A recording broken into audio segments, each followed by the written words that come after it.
Good afternoon. I'm Zach Ragsdale, and I'm going to talk to you a little bit about a change that happened to Clayton Homes over the last couple of years when we restructured compensation.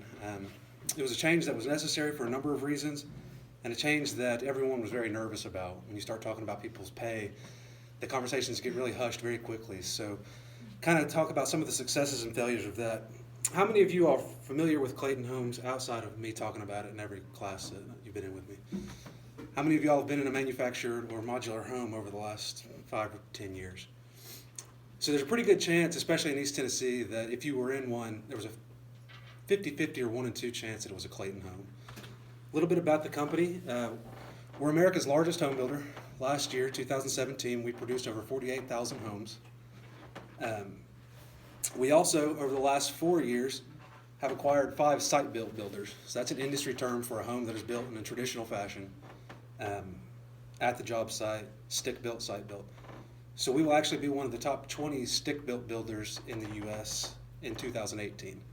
So that was a way for us to diversify without growing the percentage market share in the manufacturing industry, because we're really at a point where we can't get much more market share on that. So we are a vertically and horizontally integrated company. We have over 40 manufacturing facilities across the United States, from Hermiston, Oregon, and Sacramento, California, to Waycross, Georgia, and Pennsylvania. Traditionally speaking, most of the homes are built and sold in Tennessee, Texas, Alabama, and other areas of the Southeast, North Carolina. We have 2 mortgage companies. We have one that deals specifically with Clayton Homes-owned retailers, and one that deals more with independent retailers.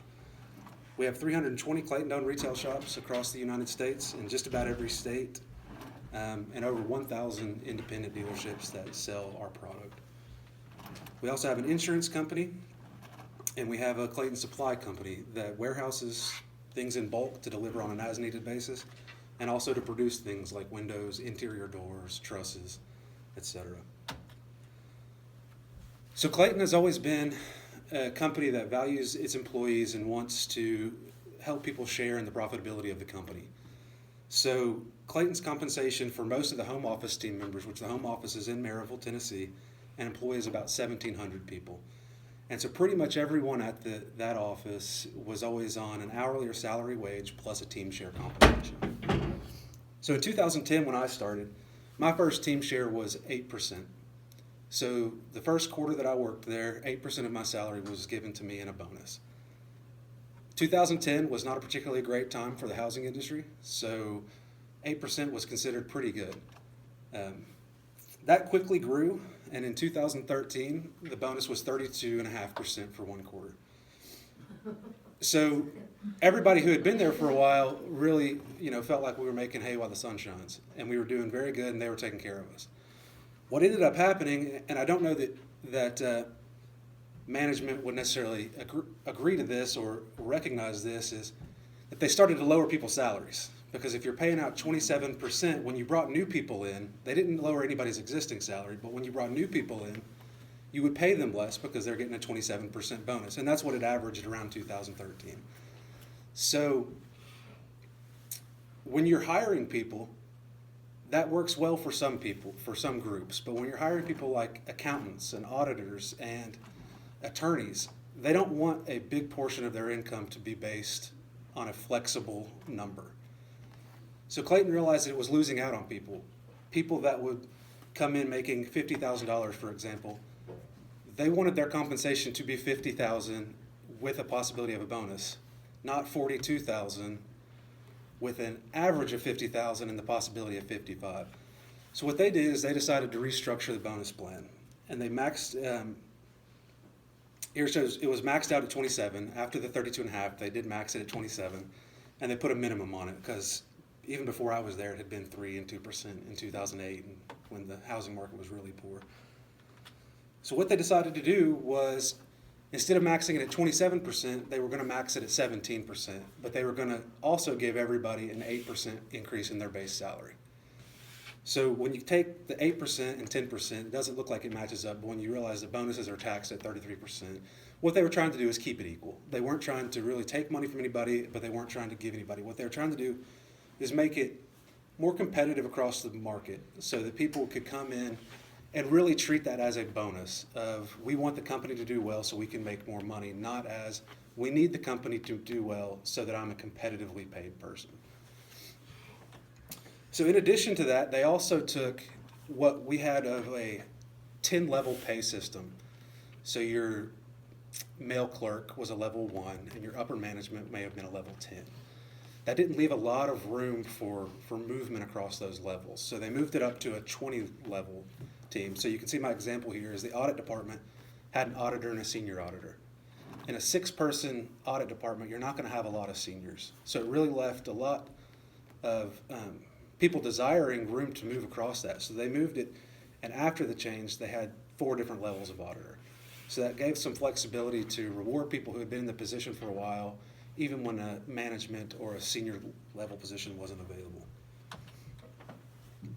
So I really felt like Clayton did a good job of managing this, and I think one of the main reasons is they were very open up front.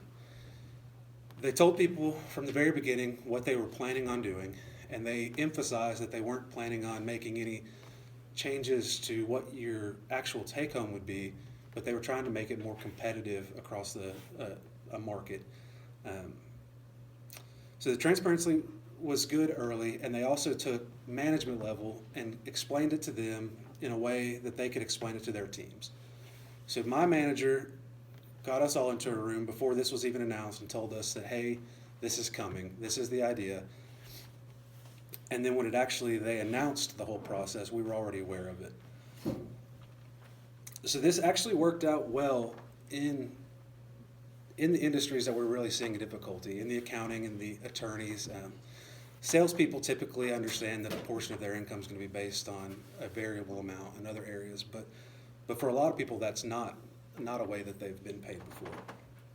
So team members bought in, and they really bought into the opportunity for advancement. Opening up those pay scales really helps for people to see, if I put in time, there is a way for me to move up without having to wait for a manager to retire or move on. So really, once the policy went into place, it received little criticism. And for those of you that work in a corporate environment, pretty much every change is going to have quite a bit of criticism from someone. And so that really went over well.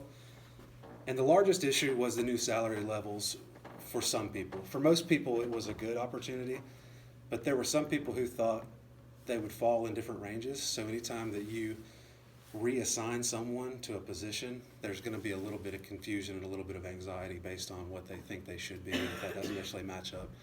But overall, the change went well. I haven't heard of anybody whose pay really changed a significant amount. So for the most part, it provided more opportunity, and it did make Clayton a more appealing employer for people who really don't want to rely on a variable income, want to have a salary. And the bonus is now reflective of a true bonus. It's not a part of your compensation, your overall compensation.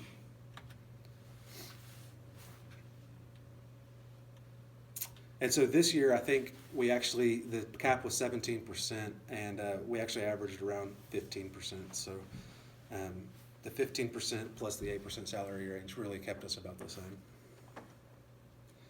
And another benefit is if we did experience another economic downturn, people's salaries wouldn't drop like they had in the past. Anybody have any questions?